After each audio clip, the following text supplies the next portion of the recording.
And we are going to begin with a bang. We're We're going to begin with a bang with Ranjit Kingston Gladstone, PhD candidate from AIIAS International Institute of Advanced Studies from the Education Department. All right. Ranjit was born in Tamil Nadu, South India. A very experienced teacher from elementary to graduate school. He has taught in fields so rich.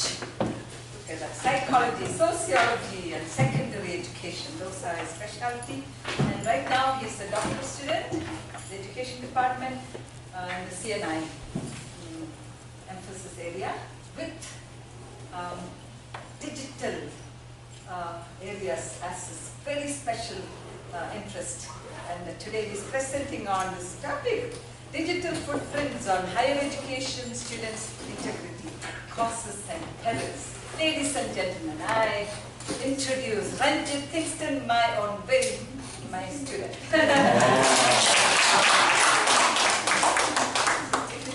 Thank you. Good morning, ladies and gentlemen. First of all, I would like to thank my teacher, who was my teacher for many, many years, for being my moderator and introducing me. Well, as you see over here, the topic for today is digital footprints for higher education students' integrity. The causes, benefits, and barriers. I would like to start with a question. According to your knowledge, what is the biggest footprint that you have ever seen or heard of? Anyone would like to answer this? Biggest footprint, or the largest footprint? Okay. Any guess at least? The giants. Of giants, okay. It has been recorded the largest footprint was about 1.3 foot, okay, and we have about 35.1 centimeter long. Imagine that's more than an ordinary ruler. And I don't think any of us have that big foot. Have that footprint. Well, this topic is not about our footprints, but of course it is our footprints, but in a different medium. So let me take you to the concept of integrity. That's where my focus is.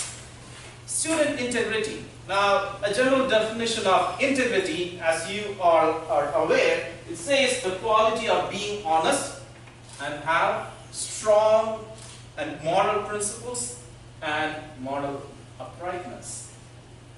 Now, this is what we expect from higher education students.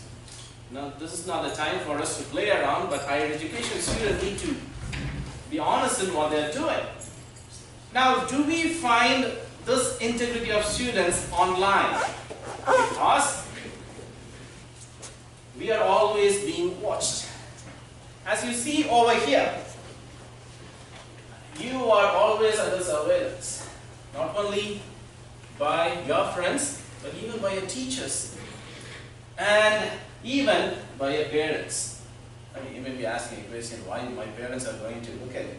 But research has found even when you are old, when your parents are old, they still look at what you're doing online.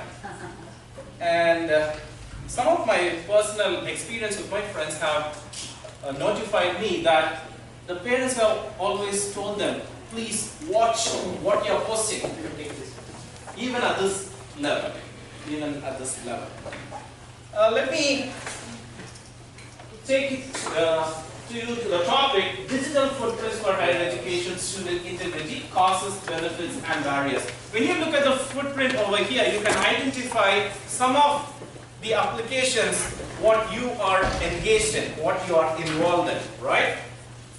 I believe most of you have Facebook account. If you do not have, I understand, it's okay not to have Facebook, because the research says when you are above 65 years, sometimes you tend not to be engaged, in such a Facebook or any other social media event. Well, I may require the IT support over here.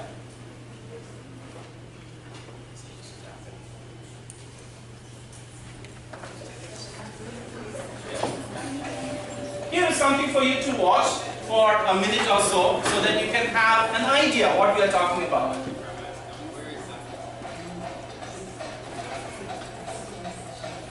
Now, when you are online, when you log on to a website, you leave a trace, you leave a mark. And that is a print. That is a print that you leave online. And what you do and where you are can be seen by everyone around the world. Not necessarily your friends. Even the people of the world who has an account in any social media can see your presence. I think there's more. Now, whatever you leave online can be permanent.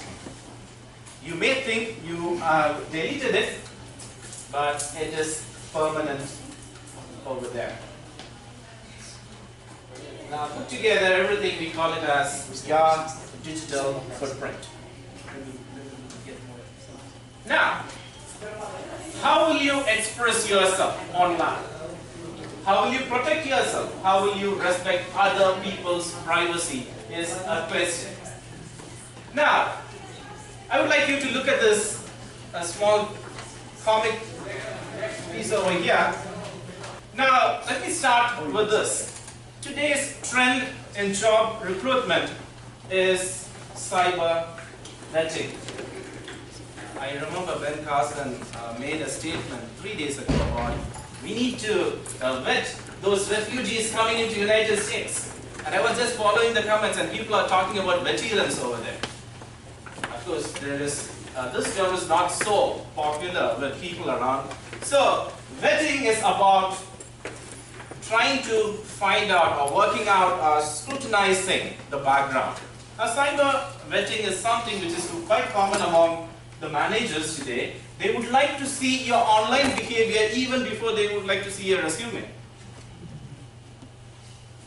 Now, why is it so important for higher education students? It is important for higher education students because after higher education, you are looking for a job.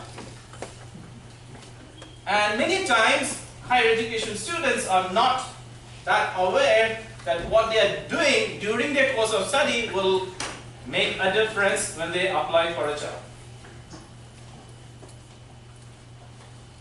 Now, today's job hiring is done mostly by cyber vetting, as I have just said. And another concept is live logging. Now, many of us would like to keep posting whatever pictures we take. Sometimes your gadgets are fixed in a way that you don't have to even post it. You take a picture, it's already posted in any social media. And many of us, we do live logging just because we find it is like a safe haven for storage. Now, you put it in a pen drive, you keep it in your computer, it may crash anytime. Oh, it's online, I can download anytime. Right? So live logging is quite common with people, especially the people of 21st century. And higher education students spend a lot of time online. They share and save information in the cloud. Now, a global study by Visa in 2012, they have identified 82% of the usage, the internet usage, is by higher education students. And out of which, 62% of them, they use social media. And another report, it says, among these higher education students who are using social media and other internet uses, they are not much aware about privacy. Though people talk about privacy, they do not know exactly what it means by privacy about their online behavior and presence. So awareness is a need of this hour. Now, some of the literature, it says like this: people are least bothered about digital footprints. people are least bothered about digital footprints? It's a question for you to think about today. Are you bothered about your digital footprint? And you can answer yourself. If you're not, start thinking about it. Now, the literature goes on to say, digital footprints reveal your personal information. And many people think that I will not reveal my personal information, but once you are present online, it will do the job for you. And you don't have to worry about introducing yourself. It will take care of it. Okay, now further, the 21st century. What is the trend for the 21st century? Anyone? Any guess? The 21st century is allowing footprints, digital footprints, even for the babies who are not yet born. The mother goes for an ultrasound checkup and posts the report online. The baby is not yet born, but the footprint of that baby is already there online. And this is something very amazing to see today. Even if before you could be born in this world, your footprint is there in this world. Well, let me also talk about cookies. Cookies are not only baked in the confectionery, it's not only baked at home, but also baked online. What do you mean by that? Now, cookies comes in along with so many programs, and cookie is something, a very unique thread which tries to identify your unique information. For example, when you log on to a particular website and save your password, and next time when you open the website, even though you haven't saved it forever, it's still, when you type your first letter, your name, first letter of your name, immediately the full name appears. How does the computer know? It has already prepared a cookie for you. And when you are there, the cookies are already baked for you. So, though you may have some problem with maybe diabetes, these cookies are always there. You cannot avoid these cookies. You need to bite it. Alright. Now, as I said before, many choose not to reveal themselves. They use different name, they use different picture as a profile picture, but they forget that while they create, they use particular internet protocol address or as a location, and you are leaving a lot of other information which you may not think about, but only the general information you think that you are hiding it, but actually you are revealing everything about yourself. Okay? And curtails talented candidates. Why it is so? Now, I may be an MBA graduate with a gold medal, but if my online behavior is not good, the manager may not look at my resume for what I have received as a degree and a medal, but he'll look at my online behavior and say, okay, this guy is good for nothing. He's not good for my company. Now, I may be talented, but I'm not the right person for the company, just because of my behavior online. And the digital footprints are impressive too, on the other hand. It's not all about the disadvantages. It's not all about the negative side of footprints, but also impressive. Now, you would love to follow some people online. Why? Because they provide information which is inspiring. Sometimes you think, oh, my day is not good. Let me try to look at this particular blog or particular website or particular person's profile. I can get some inspiring thoughts and I will be made well for the day. It could be impressive. I do not know how many of your accounts in social website or wherever it is, you are considered to be someone who can impress someone. Alright, I would like to get you to the next one. Promotion of digital footprint in higher education level is also considered to be very important because, again, as I said, you can make an impression in the mindset of even the people who can hire you. Now, you must have heard about LinkedIn. One of the areas which people try to impress about themselves, they put a lot of different details about you and the recruiters are looking for you, right? And you keep on getting information. Okay, just because of your profile, we think that you are capable for this. I recently received an invitation for being an online chemistry professor for some places, and I did not respond to it. In 2 days they wrote to me again and said, don't worry about your background checker, we already know about you. Then further, I did not want to go any further in that because I know there will be somewhere some catch. Okay, so though it was impressive, though on the other side it is also quite scary, it is a trend in today's world. Now no one can stop this, it still goes on to be a trend. Now some of the theoretical construct, according to Hibbert's, the theory of ethics, in terms of integrity, says that integrity is as wholeness, a completeness of one's relation, a completeness of one's contribution to life. Be it be any aspect, it is the complete behavior of a person. So we call it as a moral behavior.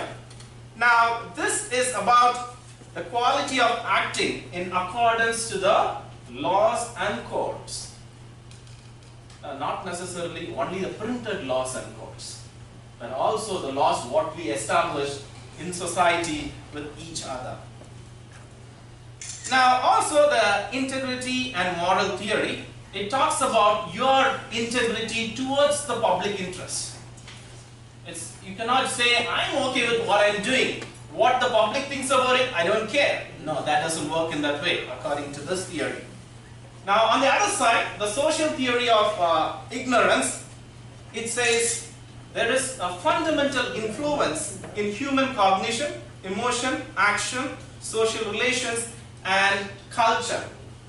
Now, when you are a person who is not aware or you don't want to know about certain things happening, you make a wrong influence too. And you can also create problem amidst your friends or colleagues too. Okay, yesterday I posted a few pictures on behalf of my wife. And my wife's friends started talking to her about it, and she don't know anything about it, and she does, no, I didn't do anything. And she comes home and asks, did you put pictures? I said, yeah, I just uploaded pictures. And from my account? I said, yeah, from your account. Okay. As long as she is my wife, that's okay. But if it is somebody else, that's going to be a problem. Well, in terms of ignorance, it can create problems in certain areas. Well, how integrity is developed, as we all know, we have the parental role models and also the parental way of taking care of the child. We create integrity, and religious context, depending upon the religion, what you believe in.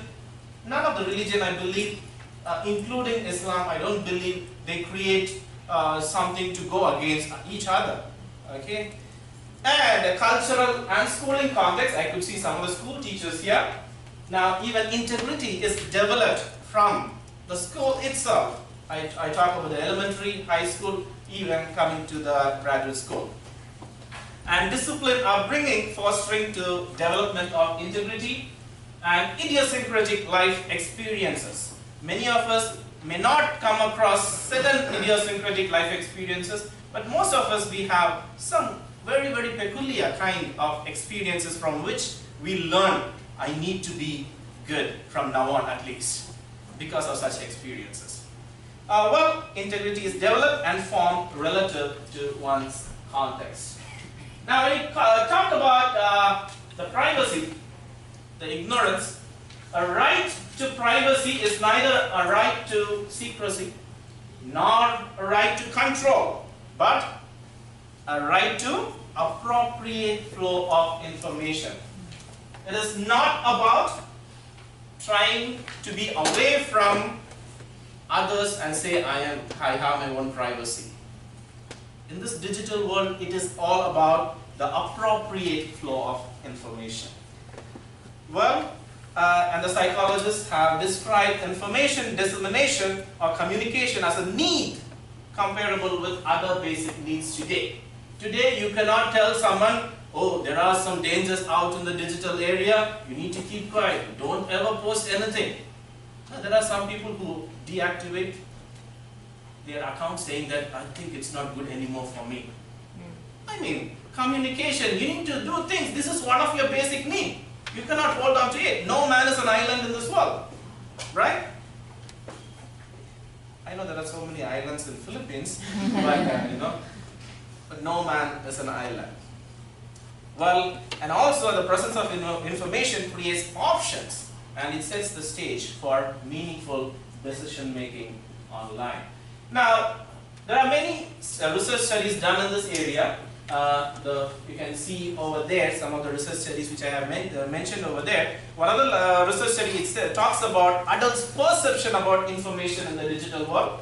And the other one, it talks about the challenges of the digital footprint in the job-seeking world. And if you know how to identify your own digital footprint, do you know how to check your footprint? There are many ways, but one of the simplest way which most of the people use in this world is just by typing a name. Right? Yeah. You go to any search engine, type your name, but use your quotes before and after your name. Make sure you type your full name because there will be so many people in your own name. Sometimes even with your family name there will be so many people. So it is not necessary when you type your name only your information will pop up. No. It will show millions of pages over there and you can identify some of your information as first few pages over there. There are also research studies done on ignorance of adults and children about their digital footprints, and also there is a study done about the behavior of individuals and how they disseminate certain data online. Now all these research studies shows about the perceptions and the ideas of adults and children, but it does not help in understanding how it can help, especially the higher education student, to keep up their integrity. Hence this study is done, and I think and I believe with the help of the gap identified, this study is imperative that we need to get on details about this. So based on this, I made 3 research questions. The first research question is, what are the factors that urge the higher education students to access and use online information or online platform? The 3 research questions, as you see, the first one is about urging the access of websites, second one is about possible barriers, and the third one is about benefits of using online information. And it's a qualitative research design case study. I did purposive sampling. I did have samples from at least 6 continents of this world, and a male and female representative from each continent who are from different programs here at AIIAS, so that I can get a global perspective on this area. And as you see, those are the 3 areas according to the research question. It was done. And the research setting, you can see the graduate school and the seminary. And as I have mentioned, once they were interviewed and the focus group was done, the data was transcribed, and give a procedure of qualitative research. It is decoded, and further themes and trends were identified over there. And the findings over here, for the first research question, it says what urged them. First one is academics. Since it's an academic setup, that's obvious that everybody accesses online because of the academic requirements. Second one, to communicate with people around. And third one, most of them, they do not have television at home, so they would like to know about what's happening right here, back home, in their own place, and also to download certain things. And second one is about the barriers. What do the people think about barriers? And these are the themes which came out. One is the intellectual theft. The second one is intellectual theft is about the creativity being stolen by others online. And the second one is digital shadowing and stalking. Though there is good or positive stalking, but still people do not like to know where you are right now. Thirdly, risk of online reputation. Sometimes you don't mean to hurt someone, but you are so upset and you write something on the wall, and later on you regret for what you have done over there. And we have confidential information theft. especially when you use your credit cards or use net banking facilities, you think you are so safe and secure, but you are not. Now, ghost appearance and spam. People can appear just like you, with your beautiful picture as their profile picture, with your name, and send a friend request, but actually you are not the one. Okay? So, ghost appearance and spam.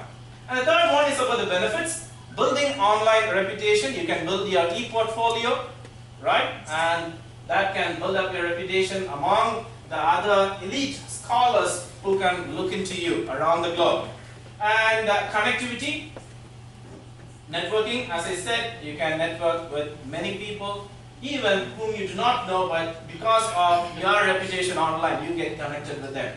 Accessing newsletters and academic resources. And the last one is cloud storage. Many people today, nowadays, they do their storage online because they think that's the best way for them to recover whatever they may lose by the time if they crash or something. Now, some of the emerging trends are free connectivity online rather than service like cell phone. Nowadays, people hardly use their mobile facility, for example, Globe or Smart, for calling, but they use online facility. The SIM card is just for the sake of identification for such facilities to be used in your phone. And passwords, there is a mixed feeling over passwords. Some feel they do not want their password to be stolen. Some say it's an easy access, so I keep my password safe. And web hopping. This is another trend which evolved in this, came out of the study. It says like once they are doing something and they get diverted and they keep going hop, hop, hop, finally they don't know where they are exactly. And on the process they leave a lot of information as they hop. And next is awareness. Around 65% of my respondents express they are unaware of this digital footprints.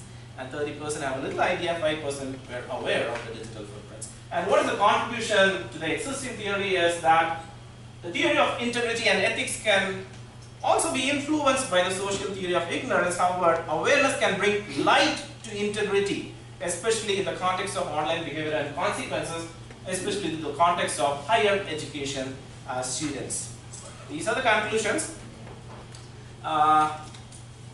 It is found amazingly that they are unaware of their causes, benefits, and barriers. And they are not, people say they are not techno-savvy, but still they use their computer and they fiddle with it a lot, right? And I do not know what is the exact definition for techno-savvy, right? Now, some major presence of higher education students online is for academic purposes, followed by social connectivity. Now, as you know, this study's results cannot be generalized as it is a case study, and further studies can be done. That is part of my recommendation. But I have some recommendations, starting with orientation about the online behavior. We have giants from IT department. We can prepare some program to help our higher education students to know more about online behavior. And also the guidance services and guidance program for the higher education students. And also some studies can be conducted among the users of internet over here. By doing so, you can increase the confidence of the higher education students. I have a video, but since the time is not enough, I'll just skip over it. And this is what I was telling you. If you want to find about your footprint, just write your full name with a quote before and after. And the Bible says in Matthew chapter 10 verse 16, "Behold, I send you forth as sheep in the midst of wolves. Be ye therefore wise as serpents and harmless as doves." Well, we are in the world where it is, we can say we are in the midst of wolves. So you need to be wise as serpent and harmless as doves. Alright, thank you. Once